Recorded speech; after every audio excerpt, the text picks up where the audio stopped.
এখানে শেষ নয়, পিকচার আমি বাকি মেরে দোস্ত গোডাউনে যাওয়ার পর আরো কিছু জিনিসপত্র আমরা তুলে দিলাম, সেগুলো বাদছিলাম উপরে উঠে। নিচে দেখে আমার হাত পা কাঁপছিল। কাজে যাওয়ার পর সকাল সকাল একটা গাড়ি লোড হলো বিয়ের মাল যাওয়ার জন্য। আমরা দুই বন্ধু গাড়ির পেছন পেছন সাইকেল নিয়ে যেতে পারলাম। এই কাকা দেখে গাড়ির সঙ্গে ঝুলে ঝুলে যাচ্ছিল।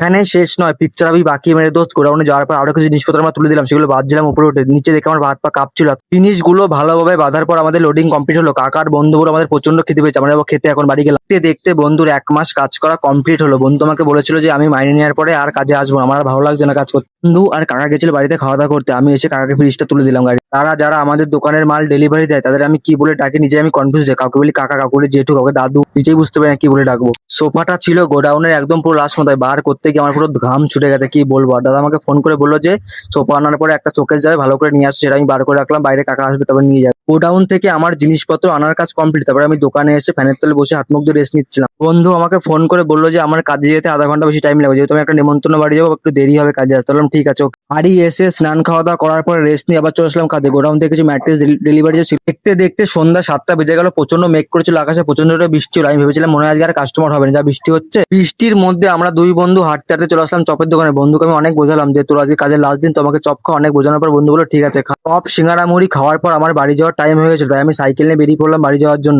বাড়ি গিয়ে মা দেখলাম রুটি বানিয়েছে। আমাদের গাছের গাছ পাকা আম, আমল দুধ, চিনি রুটিতে ভালো করে মাখালাম।